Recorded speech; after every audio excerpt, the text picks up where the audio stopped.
Hello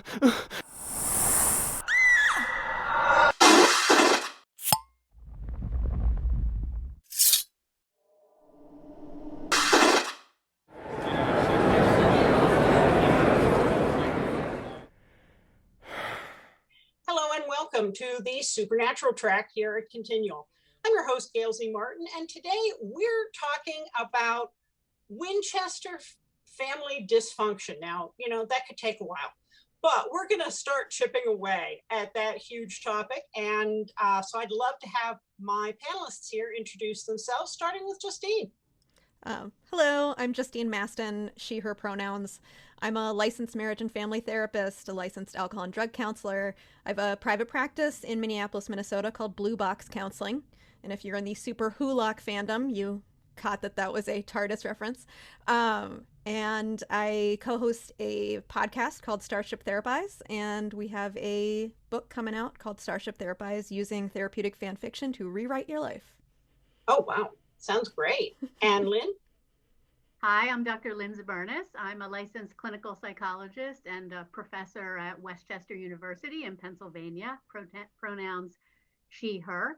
I also, my research area, in addition to things that are more relevant to what I teach at the university, my preferred research area is fandom and fandom psychology. So I've written a number of books, some with colleagues here, as a matter of fact, with all three of you in some way, shape, or form.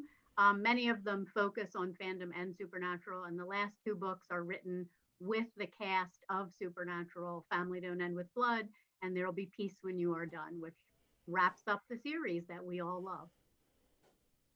And Travis.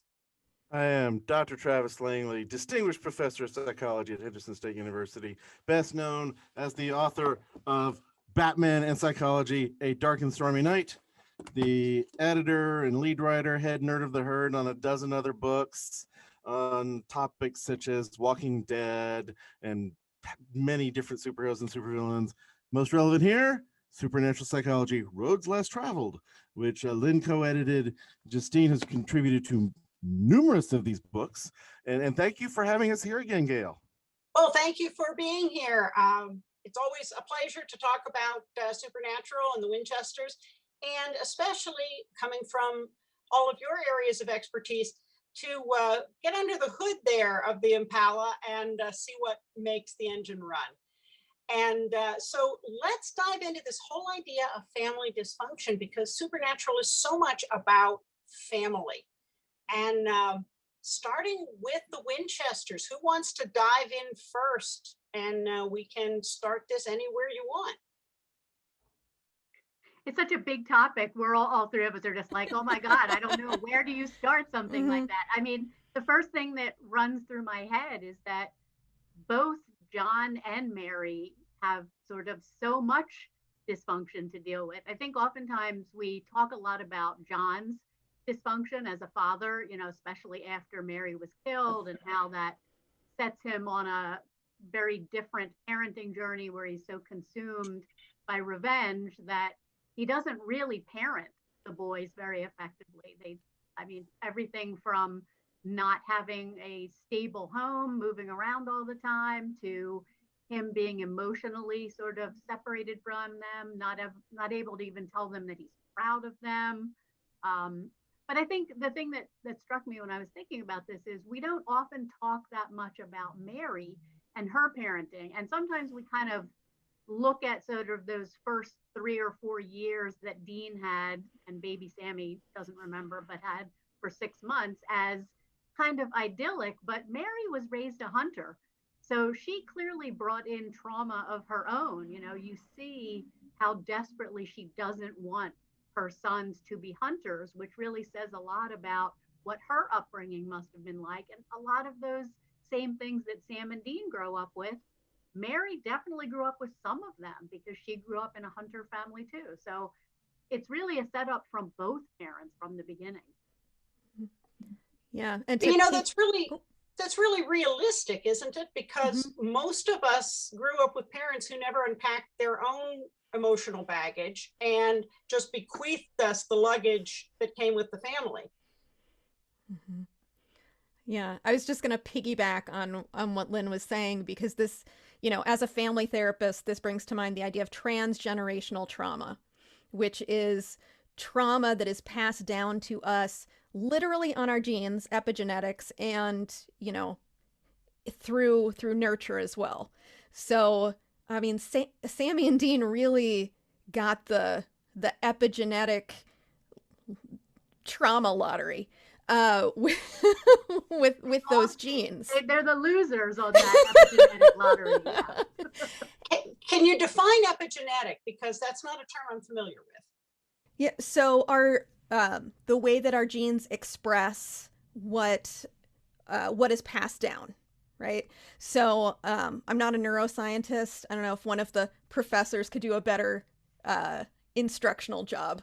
That's okay. I mean, terms are fine. Just want to make sure everybody's following along. Yep. Yeah, it's actually it means above the gene. So genes are passed down as genes, but they also have kind of an instruction manual with them that is changed by environmental input. So when someone goes through a trauma, that epigenetic code that tells the gene how to function is changed by the experience of trauma. So that it's not just genes that get passed between generations, it's also epigenetic, above the gene changes.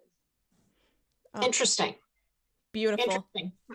It's so nice to have these professors available. Well, I teach human development, so if I can't explain epigenetics, I fear I'm going to lose my job. So. And apparently it runs deep enough that even when you are rehymenated after being brought back from hell and reconstructed on a cellular level, it still isn't enough to unprogram. That's an interesting thought. I don't know whether the writers ever went there, but it kind of holds. Go ahead, Travis. Well, it's this interaction of nature and nurture. We have this potential, like resilience or resiliency, as plenty will say it. We don't know completely where it comes from. The ability to come out strong despite trauma, and you don't know for sure if you're a more resilient person until you've gone through the trauma. So they may have an inherited potential for great resilience, and you've got to have a hell of a resilience in many areas of life to keep functioning at all for what they've been through. Yeah, this is true. Yeah. Go ahead. But so that's one of these things that we don't completely know where it comes from. It's not shown to be clearly genetic. It's not shown to be clearly behavioral. It is some mix that manifests wherever it does. But different weaknesses, different strengths. Like you may have an inherited potential for schizophrenia, but it might be of the type that doesn't come out until you've gone through severe trauma. Perhaps PTSD brings that out. You might never come back, but you might not have known that potential was there. If it was very dependent on epigenetic circumstances. Interesting. And of course, we know that we don't know much about John's background, but we do know that he believed his father abandoned them. Now, we find out that that isn't true, but didn't help John as a kid growing up with that burden. And they never really touch on it except in passing. But John fought in Vietnam, which I don't know anybody who came back from unscarred. Mm-hmm. So carrying that into what happened after he got home, yes, a lot's made out of his Marine background that helped them fight, but there's also the trauma of having been in Vietnam in the first place, which also ended up to be a conflict that wasn't as it was originally portrayed, and turned out left a lot of people feeling used and betrayed, which kind of happened with Heaven and Hell and the show. So again, don't know if that was planned or just an interesting coincidence, but can you draw anything from those pieces of John's background as well? He had no modeling. There was no one there to tell him how to be any different than, he was just kind of trying to figure stuff out. Like, how do I be a person? And then how do I be a man? And how do I be a soldier? And then when he was a dad, he had Mary, who knew a little bit about how to be a mom. But really, I mean, talk about not having a script. Like, John was walking through life not knowing how to be a person who connects with other humans. And so, kind of course, this is how he raises his sons. He's like, okay, I figured it out. You guys figure it out. And the one thing he knew was kind of how to be, we assume, a successful Marine. Mm-hmm. So he just sort of went into that survival mode of, well, this is what worked to literally let me survive when I was in another terrible situation. I'm going to be that same way. And you can see, you know, I think John Winchester is a very controversial character because, you know, Jeffrey Dean Morgan will tell you 80 million times over, because he has told me, that John Winchester loved his sons. And that's how he portrayed it. And I think John Winchester did love his sons, but he came out of his own experiences so traumatized and so hyper vigilant that he really thought that he was keeping them safe by raising them like soldiers. That was the only thing he could think to do, because he knew he was in such a safe world, unsafe world, that's what he wanted to do for them. But of course, that's not the best way to raise children, in that sort of sense of there is no safety and you must be hyper vigilant all the time. And that had some terrible impacts on Sam and Dean. He appears to have bought into the masculine stereotypes too, of you know, the man is supposed to be the tough, firm one, and not show his softer side. So even aside from his own experiences, and while it's never said he was raised that way, he very much behaves in accordance with those stereotypes. Mm-hmm. Well, and it may be that the Marines were the closest thing to a functional family he had. We don't really ever know anything about his mother, do we? No. Mm-mm. So we don't know how she reacted to Henry's sudden disappearance, and being left with, we don't know that he has any siblings, so being left with at least one fairly small child on her own. Yeah, her own trauma. Mm-hmm. There's nobody in this scenario who has not been traumatized in multiple ways.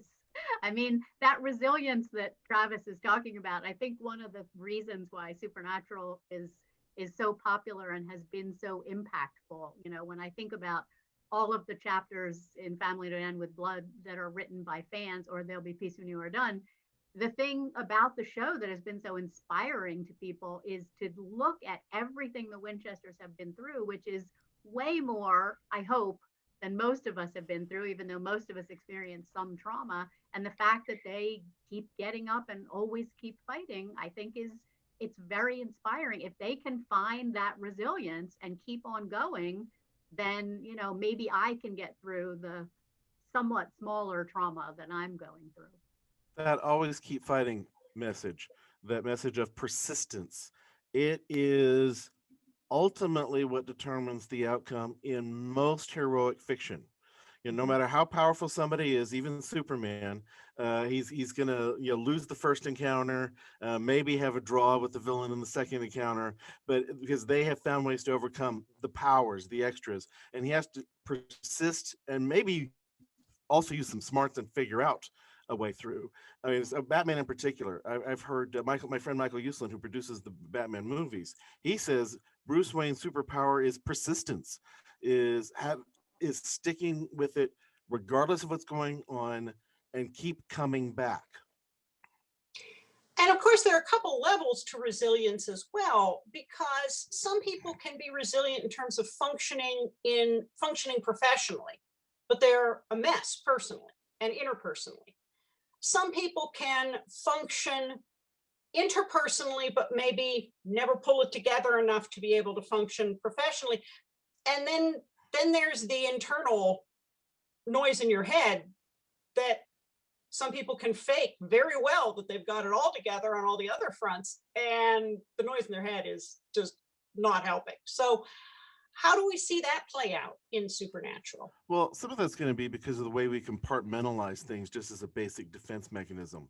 Depending on what your priorities are, where you think you need to focus, you may end up sacrificing a lot of other areas. I wrote a whole chapter on the boys and their defense mechanisms, and I seem to talk about Dean even more than Sam on the things they do to focus in terms of what they do. They are the best there is. If you're going to get attacked by monsters at your house, who do you want on your side? Them. If you're going to be planning a nice friendly party, you might not want them there. And it's a matter of what they focus on. And some of their focus, some of their functioning is very poor. Dean in particular, he says outright his number one defense mechanism is denial. And the heavy use of alcohol, that is part of his escape from the other things, helping him focus on the things that are his priority. Yeah, Dean's got a lot of what we call in the biz maladaptive coping. I don't like that phrase though, it's a shadow tool, right? They're all just tools. Like pie is not inherently a bad thing. If pie is the only thing that helps you through hard times, maybe we need some more skills. But what's amazing is that, especially for Dean, because Sammy had Dean, right? He had someone to kind of model even not so greatness, but at least Dean loved him and really modeled that. But he didn't know how to cope with things. He looked at his male role models, and what do John and Bobby do? They drink. Well, I think in terms of how he dealt with Sam, though, he also looked at his mom as a role model, because there are times that this process of what we call parentification, where one child winds up having some parental responsibilities.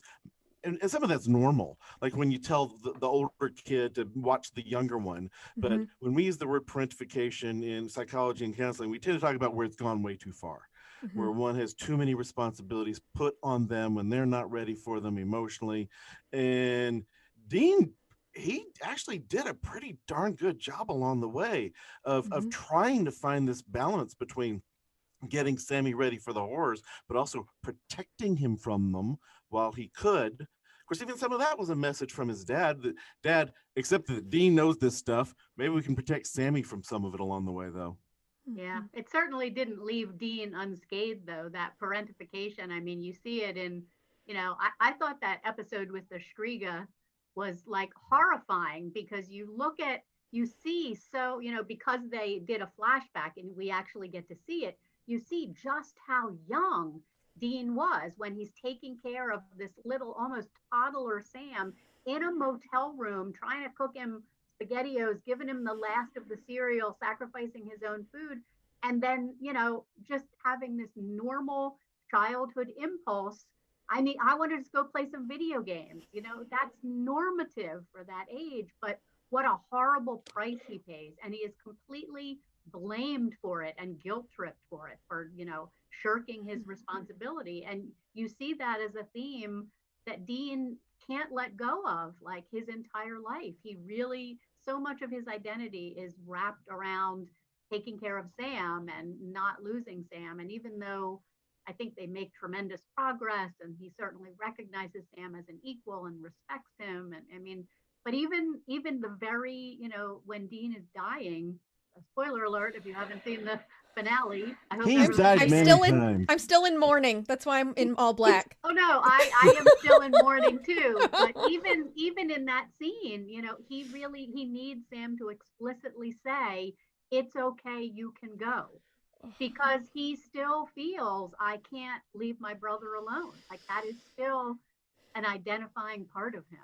It just broke made myself cry. Yeah. You broke all of us, Lynn. I'm so sorry. Why did I go there? I don't know why. We see that deep-rooted abandonment fear in Dean in that final episode where he shares how he was feeling before what we experienced as the pilot, and that we saw cocky Dean break into Sam's apartment and wrestle with him and, "Hey, Tiger." And then we find out what really happened, and that made me tear up, because that's and he's still talking about it 15 years later. Yeah. So it's still, maybe maybe that wound has largely scabbed over. Maybe he's gotten a lot of reassurance over the 15 years, but that's still a core wound. In terms of depiction of human nature, it's very realistic.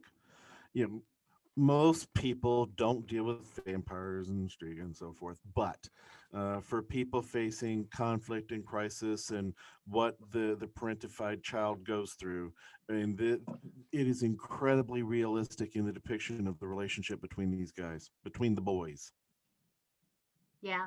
Yeah. You can kind of look at it as, an issue of attachment too. I mean, both Sam and Dean have insecure attachments because of what happened with both of their parents. Slightly different insecure attachments. Dean develops that kind of hypervigilance from the inconsistency of, he had a period of time when it seemed like he was making a secure attachment, and then everything was yanked out from under him, whereas Sam never really had that. So part of his ability to want to be independent and kind of his ability to rebel, I don't know that it really comes entirely out of healthy things. I think it also comes out of a little bit of an insecure sort of avoidant attachment, where he was just like, I need to be self-sufficient. I need to depend on myself, because you can't depend on anybody else out there. They both have a little bit of that. Well, and to a point, Sam's wanting to go away to normal, wanting to go away to college was, parents are supposed to, the whole thing about growing roots and wings, you're supposed to teach them to fly. Mm-hmm. And so in a way that was very healthy and normal of Sam to want to go be his own person. And Dean took that personally as abandonment, and Sam came to see it as abandonment, whether it was or not. And that shapes a lot of their history together. And John took it as abandonment too, explicitly. I'm trying to imagine what would have been my children's reaction if they said, I got into X college, and I went, no, you cannot go. John took it as betrayal even more than abandonment. Yeah. Mary would have liked it. Yeah. Yeah. Yeah. Well, and I mean, as a family therapist, I love the Winchesters because they're such a beautiful example of all the stuff all the complications that come with living in a family. And I mean, the Winchesters, the three men, they were enmeshed. Like they were like a tiny ball of a person. And so when Sammy said he was leaving, it was like John and Dean were losing an arm. Like, you can't take our left arm. That's unacceptable. And it was completely normal and developmentally appropriate for someone Sam's age to say, okay, time to launch. And he was trying to differentiate. He was trying to make his own way in the world. And the other two were like, bring us back our arm. I think it was also, I'm doing a rewatch from the beginning now, because I did such a commitment. Yeah, I know. For the next 10 years, I will be doing an episode review every week. But I started doing episode reviews on my website in season 7. So I want to catch up with those first 6 seasons. So I'm doing it with a group of people, and we watched Bugs last night. So we're only like 7 episodes, into season 1. But there's a very I'm seeing things on this rewatch that I didn't see as significant when I was watching this 15 years ago. The whole series looks so different now through the prism of what happened through the ending. And there's an interesting scene where Dean tells Sam, Sam is saying to the kid with the bugs, like, don't worry, when you're 18, you can get away from all this, and parents don't really care about you. And Dean sort of casually says, it's not that Dad didn't care. Like, he went to Stanford a lot and checked up on you and made sure you were okay. He was worried that something was going to happen to you. And Sam was sort of like, what? Like, John is so bad at demonstrating those things that Sam is shocked. But some of John's not wanting Sam to go was also his absolute terror that the world was a dangerous place and that his sons were going to be killed like his wife was. Yeah. Well, and one of the other key things that happens in that episode is at the end where Sam says he wants to find Dad because he wants to apologize. Yeah. In seeing the relationship between the boy and his father in the case, it's put some things into a different context for Sam, and Sam's growing up. And Still doesn't mean Sam shouldn't have been able to go to college, by the way. No. But you can understand the way John's prior experiences led him to that. Well, it's that ability to see a parent as a person separate from the role of parent, which is part of growing up. Mm-hmm.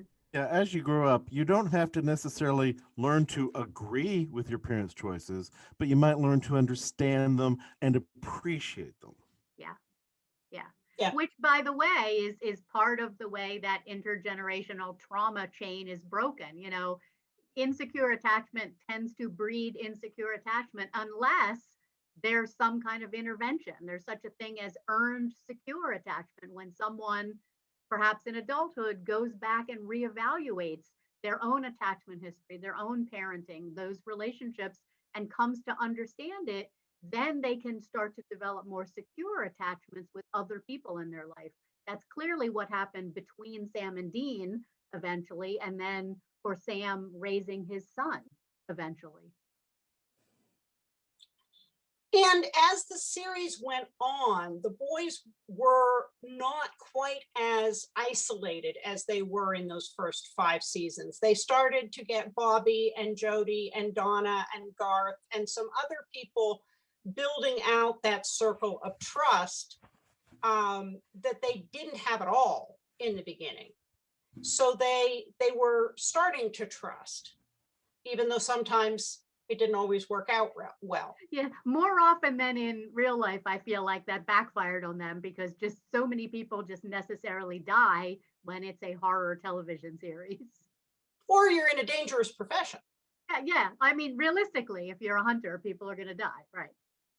But, you know, going back to the whole abandonment thing, I think one of the things that made me so angry with Mary Winchester when she came back was that she did it all over again.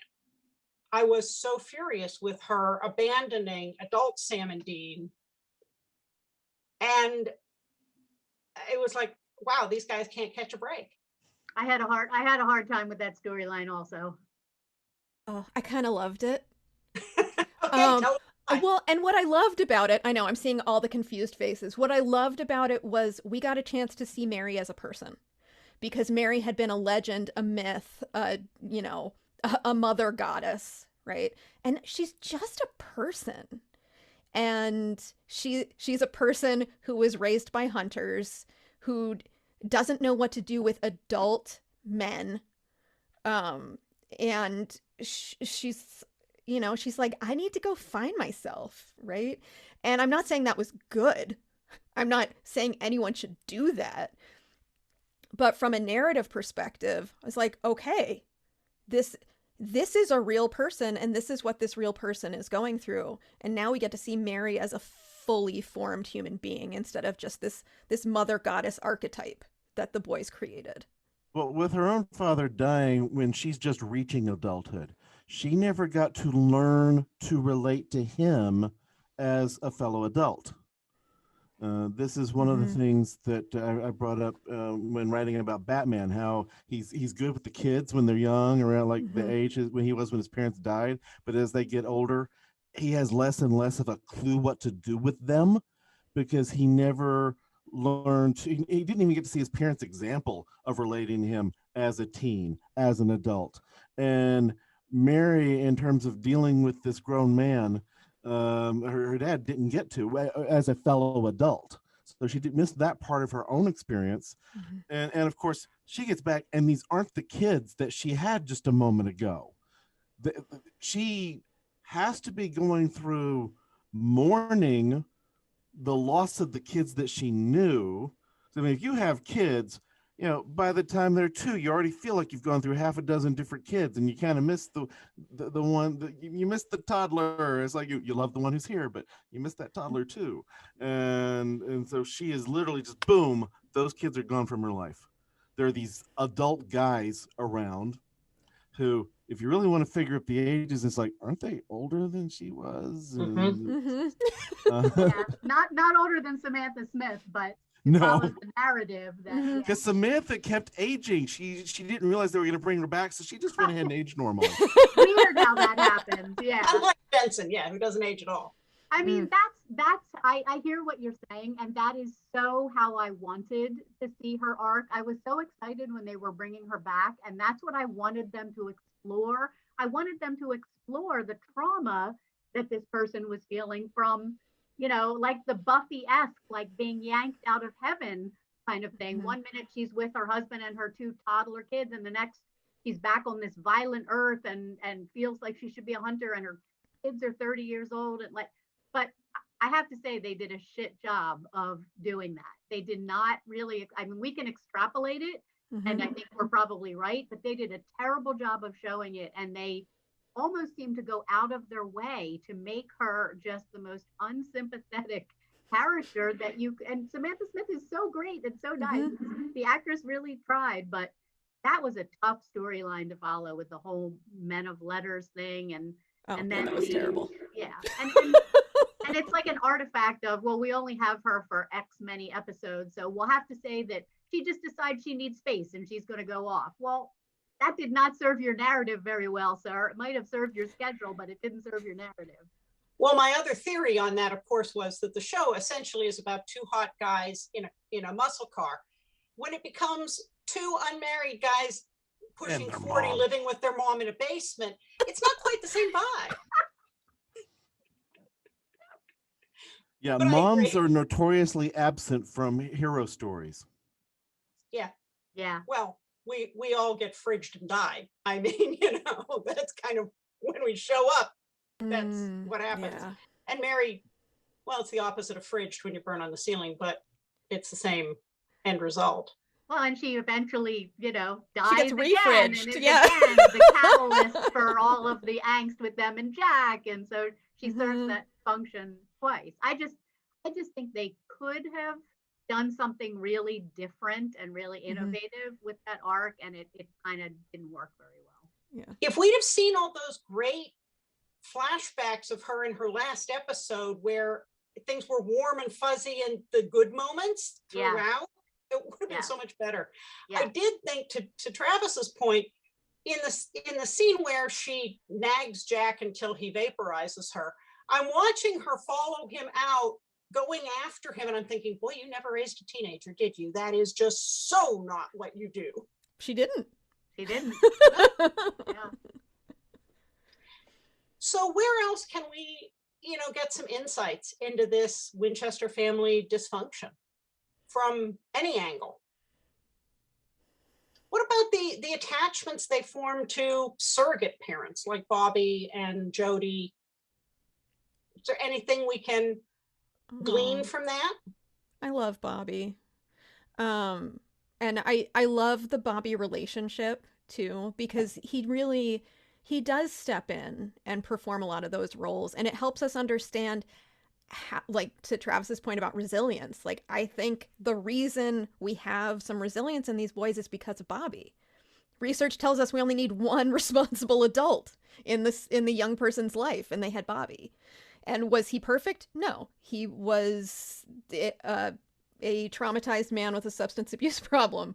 But he also played ball and did stuff with them that wasn't hunting. And they brought out his better qualities. Yeah. They brought out his paternal nature. Some of it was his frustration with John, and when he would see how John would deal with them. But for all him calling them idiots, and we know it was with both love and anger. It's he cared very much about these kids. It brought out his paternal side. It brought out his strengths to the point that they were very surprised to find out how the locals thought of Bobby. He's like, well, who is the town drunk? Well, Bobby. Yeah. Well, I agree. Go ahead. We know that Bobby didn't get great modeling from his own dad. We saw that in Death's Door.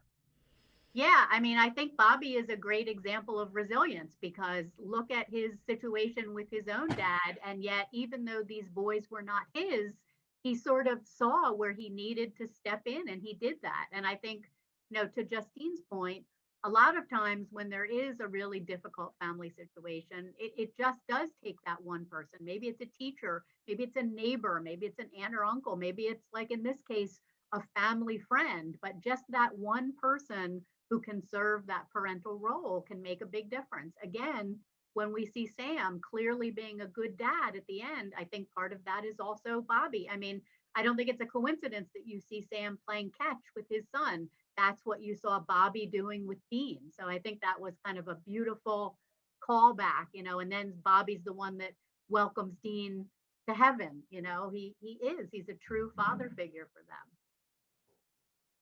Also, I just love Jim Beaver. Just the best.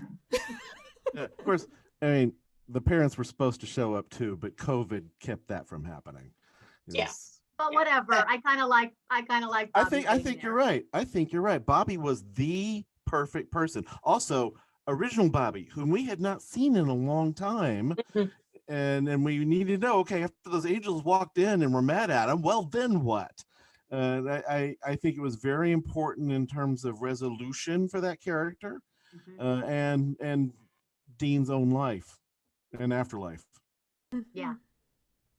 I also thought it was interesting that, Bobby's the one who breaks it to them that heaven's been reorganized after he had led a rebellion of the Bobbies at one point against the heavenly hierarchy. So who better to share the news that there's a new sheriff in town? Which was a really important reveal in the finale, I think. I mean, it was very personally important to me that if I was going to, I titled my last book, There'll Be Peace When You Are Done, because I very much wanted to feel like these characters had peace when they were done. But if it had been that old version of heaven where everybody's locked in their own little room in a repeating fantasy, that's not really my definition of There'll Be Peace When You Are Done. So it was important that, Bobby and then Castiel and Jack were all instrumental in changing that so that Sam and Dean could have a happily ever after that truly was a happily ever after. That made, I'm like Justine said, I'm still in mourning. I'm not over it at all. I don't want it to be over, but I do like the fact that it really felt like a true, they have peace kind of ending. Well, and you mentioned Jody and Donna have come up a couple of times, and I think they are also, as honorary Winchesters maybe, great examples of the resiliency as well, because both of them reacted in situations that were horrific and outside of the norm, and reacted. They didn't fall apart. They didn't, crawl off into a corner and scream, which would have been really understandable. They stepped up, and even Donna just whacking the head off that vamp. Minnesotans, we're a hardy bunch. Jody, after everything she goes through with her son and husband, there's some tremendous resilience there. And we got to keep them. Yeah. I mean, totally different panel for another time, but these were some kick-ass ladies we got to have until the end, and I appreciate the producers are probably still hanging on to some kind of hope. It's like, you don't want to shut off the possibilities of a spinoff, even though we've been told no at this point. Things can happen. You never know. And I think that Jody especially was also a bit of a role model for the boys. The way she stepped up, the whole wayward daughters thing. I think they saw the way she was able to do that, much like Bobby, going through your own trauma, but then being able to be there and to be a parent figure, even for kids who, are not your biological kids, but need a parent. I think that was a powerful thing for them as well. And she had to go through a lot, figuring out how to deal with each of these kids with their own backgrounds. And she didn't get to parent a teenager because of her own tragedies. Yeah. Well, and she called Mary out on how good the boys were, and kind of let it be known that she was right there if they needed her, if Mary wasn't. And I really respected that. She was like Bobby to John is Jody to Mary kind of parallel. Especially when you see the normal reaction to all of the horror in their lives. I go back to, I think it was Weekend at Bobby's, the neighbor with the peach cobbler, and Bobby ends up putting the ghoul through the wood chipper. Yeah. That's how normal people would react to the Winchesters' lives. She didn't rush forward and go, here, let me get that leg for you.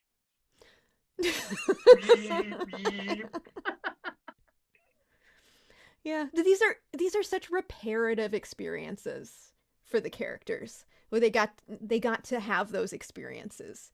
You know, the boys got to have these parental figures come in. These parental figures got to have the reparative experience of having kids. You know, because Bobby lost his wife, and like all this really juicy stuff that I have no idea whether the writers intended it, but it really works. It's always a question of, are we just figuring it out after the fact and making sense of it, or did they intend all of it to be quite this rich? I don't know. Right. Well, a whole lot of the TV writers I've spoken to, the ones who do a lot of these character-focused stories, these are people who have an intuitive sense of human nature. So even if they haven't thought out certain repercussions and background and don't know the psychology, if what they're writing is true to human nature, it will resonate and have all this richness beyond what they expected.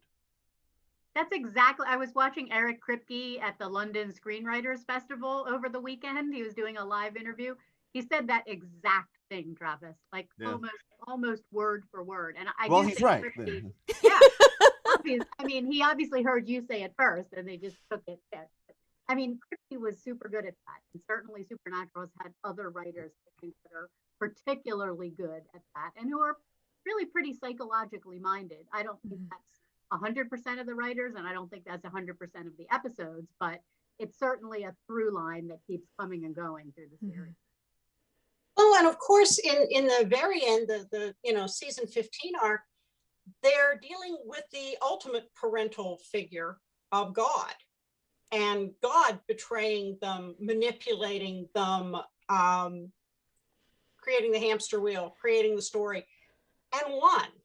And I think, how does that play into all of this prior Winchester family trauma, going up against God and what they learned? Chuck time.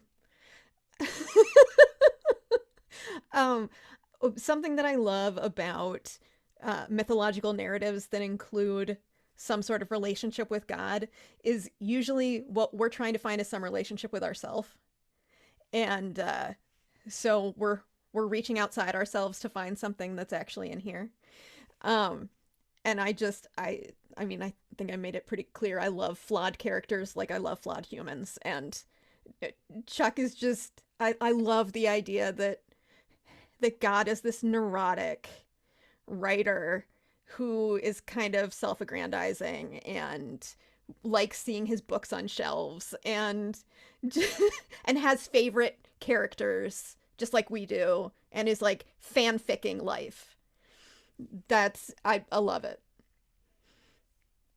I don't know that answered your question at all, but it just sparked joy for me. Yeah, of course, then what you said, that's one of the really important things about the finale, is that they had broken away from the narrative that he or any fans even would necessarily have in mind for them. They got the fates they each individually wanted for their lives. Yeah, I think it kind of, the finale works just sort of apropos of this whole panel and what we've been talking about. The finale works as kind of the ultimate sort of developmental progress, that Sam and Dean, after all they've been through and all their struggles to individuate and to become themselves and to be comfortable with their identity and who they are, they both ended up comfortable with who they are, comfortable with their relationship with each other, and establishing independence from sort of the ultimate father figure, which was God. And they lived out what they wanted to live out, and they got their version of a happy ending. So I never really expected Supernatural to give us any version of a happy ending. So while I cried through at least 75% of the finale, the end of it is truly a happy ending. And I think it does say something, sort of the ultimate commentary on resilience and where that takes you. Well, believe it or not, folks, we have blown through this hour. So thank you very much for all of your insights. But before we go, I'd love to go around again and have everybody mention your book or books and where to find you online. And I'm going to go the opposite direction this time and start with Travis. I am Travis Langley at Superheroologist on Twitter. Just look for Travis Langley on Facebook or Twitter. I'm easy to find. The books are easy to find. Amazon and any place where fine books are sold, or not so fine. The bookstores. Barnes and Noble has always been the best about carrying them, even back to the first one on Batman. And I really have fun with all of you. So this right here, I'm just intruding in the middle of our farewells to say, this has been a lifesaver for the last year. You imagine going through pandemic, blizzards without Zoom? No. Conference calls just wouldn't make it. How about you, Lynn? Where do we find you, and show us your books? You can find me on all social media at Fangasm SPN. Literally the same on every social media. And you can also find my website at fangasmthebook.com or peacewhenyouaredone.com. I just grabbed one of my books because I'm never prepared, so I never think to grab my books, but I grabbed one that was nearby on the coffee table. So this is Family Don't End with Blood. This is the first one that was written by the actors. Jared Padalecki has like a 32-page autobiography in it where he really talks about how important this show has been to him and how important the fans have been to him. And all the other actors have chapters too. There'll Be Peace When You Are Done is all the actors and a bunch of fans, including Gail, by the way, writing about how the show has changed their lives and what they think the legacy that the show will leave behind is, which, goes into a lot of the things that we've been talking about today and how it inspired people to always keep fighting and really plays up this resilience that we've been examining. And I agree, these Zoom things have been great over the past year. Absolutely. Justine. You can find me on Facebook, Instagram, and Twitter at Mind Body Fandom because I take a holistic approach to healing, mind, body, and fandom. You can also find me at my website, blueboxcounseling.com, or the new Starship Therapies website, which is Starship Therapies with an S, just like the enterprise.com. And my book is available for pre-sale. It comes out officially on May the 4th, Star Wars Day. It's called Starship Therapies, Using Therapeutic Fan Fiction to Rewrite Your Life. And if you are watching this, you are clearly a Supernatural fan.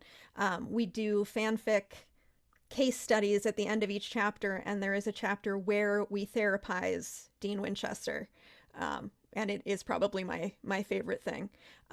Also, if you didn't get enough of me running my mouth about Supernatural, also pick up Supernatural Psychology, in which I contributed to 3 chapters. Because that's how much I love it. I mean, you're obviously in good company since Travis and I edited it. So yeah, we all love Supernatural. Yes, we do. Yeah. And when I'm not on Continual, you can find me at gailzmartin.com and morganbryce.com. As Gail, I write epic fantasy, urban fantasy, and more. As Morgan, I write urban fantasy, male paranormal romance. And I also run the Supernatural TFWNC fandom group on Facebook. So, and as Lynn mentioned, I have a chapter in There'll Be Peace When You Are Done. So I'm a little obsessed with the show, maybe just a bit. But thank you guys so much for being here with us. And we will hopefully see you again soon. And thank you for watching and listening. We'll see you online. Take care.